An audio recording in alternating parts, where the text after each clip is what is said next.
जय श्री राम, हर हर महादेव। तो दोस्तों, पुनः प्रस्तुत हूं आपके समक्ष सुंदरकांड श्रृंखला की चौथी प्रस्तुति के साथ। पिछले अंकों में आपने देखा कि भगवती सीता की खोज करते करते वानर वाहिनी सागर तट पर पहुंचती है, परंतु सागर की विशालता देखकर सभी वानर हतोत्साहित हो जाते हैं।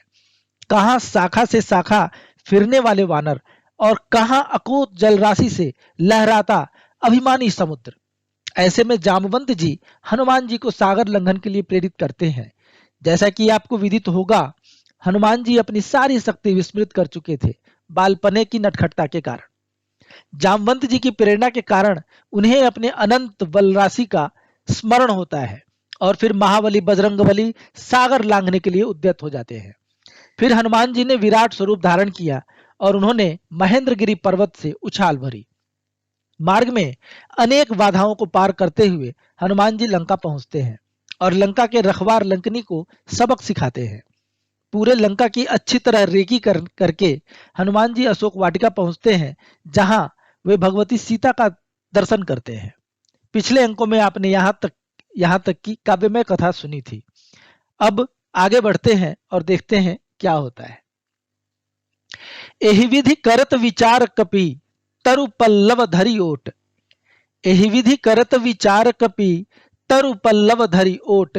रहे निहारत निशा निबिड़ जगदम्बा की ज्योत। तो उस तरवर की शाखा में छुपे हुए हनुमान जी ने भगवती सीता को पहचाना और धैर्य से वहीं उनके मनोहर छवि को देखते हुए बैठे रहे। तेहि अवसर आए तह रावण, तेहि अवसर आए तह रावण। लगे मातु सठ नीति सिखावन। आप ही मुख करी आप बड़ाई, केहि विधि भुज कैलास उठाई। जहि विधि तेहि अरिकुल संहारा, जीते खलु त्रिभुवन परिवारा। तो उसी समय रावण की निद्रा खुली और वह भगवती सीता से मिलने अशोक वाटिका पहुंच गया। उसने अपनी राक्षस नीति से भगवती सीता को प्रभावित करना चाहा और वह उनके सामने अपने बल और पराक्रम का बखान करने लगा कि कैसे उसने अपने बाहुबल से कैलाश को भगवान शिव और पार्वती के सहित उठा लिया था और कैसे उसने तीनों लोगों को समरांगन में ही जीत लिया था। साम दाम भय भेद दिखाई, कर देखी सब विधि चतुराई। हुए विफल सब उद्यम ऐसे, पाप हृदय महु संयम जैसे। वह साम दाम दंड भेद सहित समस्त उपाय सीता को दिग्भ्रमित करने के लिए आजमा लिए, परंतु उसका सारा उद्यम उसी तरह व्यर्थ हो गया जैसे पापी के हृदय में संयम नहीं टिकता। तृणधरि ओट कही तब सीता, काल किए मति तब विपरीता। कर्ण प्रपंच मूर्ख पाखंडी, भरी पाप मैं तेरी हुंडी। उसकी बातें सुनकर भगवती सीता ने रावण और अपने मध्य में एक तिनका रखा और रावण से बोली कि लगता है कि काल ने तुम्हारी बुद्धि हर ली है, जिससे तुम ऐसी बातें कर रहे हो। और अरे मूर्ख, अपने बल का बखान मेरे सामने मत कर, क्योंकि मैं जानती हूं कि तू कितना बड़ा बंक है। सहज सियार शेर की सानी, सहज सियार शेर की सानी। मुख न लाज नहीं दृग में पानी। कायर कर्म बोल में बंका, किए हरण रघुवीर असंका। माता कहती है कि रे रावण, तू तो वास्तव में सियार जैसा डरपोक है और छली है, और तू शेर बनने का नाटक कर रहा है, और उसके बाद भी तेरे न मुख पर लाज है और न तेरी आंखों में पानी है।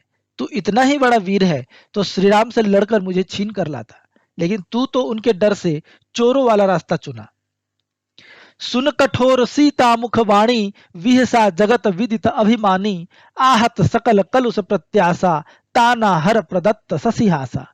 भगवती सीता के मुख से यह बात सुनकर रावण निराश हो गया, क्रोधित हो गया। उसका सारा पापमय प्रपंच व्यर्थ हो गया। तो खींच कर उसने अपना चंद्रहास खड्ग खींचा और उन्हें मारने के लिए दौड़ा। झपट पड़ी मंदोदरी, हाँ हाँ कर पकड़ी हाथ।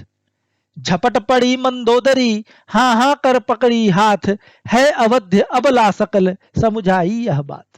लेकिन तभी मंदोदरी बीच में आ गई और उसने उसे समझाया कि नारी अवध्य होती है, इसलिए उसे मारा न जाए, उसे मारना ठीक नहीं होगा। तब रावण कहता है, अभिमान है जिस राम पर, क्या मान है उसका कहो। अभिमान है जिस राम पर, क्या मान है उसका कहो। तीय बात जो ना सुन सका, चसका धरे वन का अहो। तो रावण कहता है कि हे सीते, जिस राम पर तुम्हें इतना अभिमान है उसका वास्तव में क्या सम्मान है, क्या मान है? अर्थात कोई सम्मान नहीं है, क्योंकि जो एक नारी की बात पर राज्य छोड़कर वन वन घूम रहा हो उसका क्या सम्मान? क्या वीरता तज राज वैभव क्लेश कानन का सहो। क्या वीरता तज राज वैभव क्लेश कानन का सहो। तापस धरे वह वेश जहां पुरुषार्थ तिल नहीं शेष हो। तो यदि वह वीर होते तो राज्य छोड़कर वन में नहीं जाना पड़ता, वे अपने बाहुबल से राज्य छीन लेते। ठीक उसी तरह जैसे मैंने अपने बड़े भाई कुबेर से लंका का राज्य छीना था। यह जो तपस्वी का वेश बनाकर वे घूम रहे हैं, यही प्रमाणित करता है कि उन्हें उनमें कोई पुरुषार्थ नहीं है। तापस धरे जो वेश तिन्ह को दंड से क्या काम है। तापस धरे जो वेश तिन्ह को दंड से क्या काम है। जो है यति के वेश क्या दक्षिण उन्हें क्या वाम है। दूसरे जो तपस्वी और विरक्तों जैसे वेश बनाकर घूम रहे हैं, तो साथ में कोदंड धनुष क्यों धारण किया हुआ है? क्या यह प्रपंच नहीं है? क्योंकि तपस्वी का काम अहिंसा का पालन करना है, ना कि धनुष बाण लेकर आखेट करना। और यदि वे तपस्वी हैं तो उन्हें दक्षिण अर्थात पुत्र पुत्री भ्राता और वाम अर्थात पत्नी से क्या काम है? दोस्तों, जैसा कि आप जानते हैं, पत्नी का स्थान वाम भाग में होता है और पुत्र आदि का दक्षिण भाग में। इसलिए दक्षिण और वाम शब्दों का माध्यम से संकेत किया है। हो वाम मम पूरित तेरी हर आस हो अभिलाष हो। भिक्षुक का क्या ऐश्वर्य जिसमें रास हो विलास हो। इसलिए तो उस राम को छोड़कर मेरी वामांगी बन जाओ, तभी तुम्हारे समस्त आस और अभिलाष पूरे होंगे।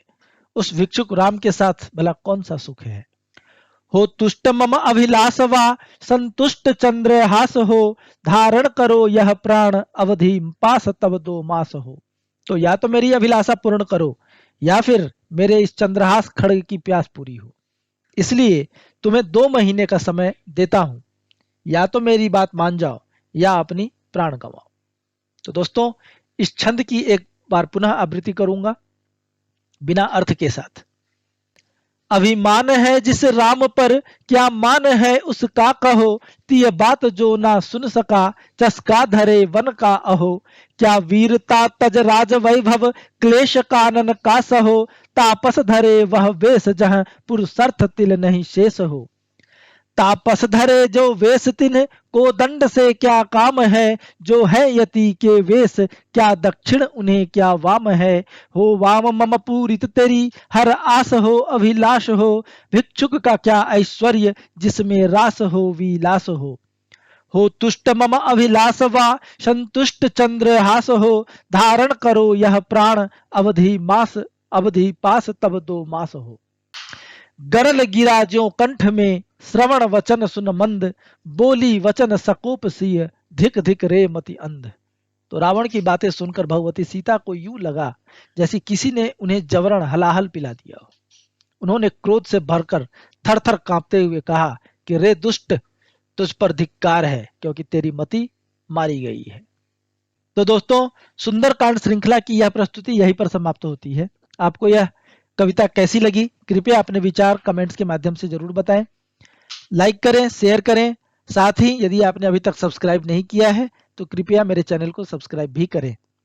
दोस्तों, तो अगली बार रावण की बातों का भगवती सीता क्या उत्तर देती है, यह आपके समक्ष प्रस्तुत करूंगा।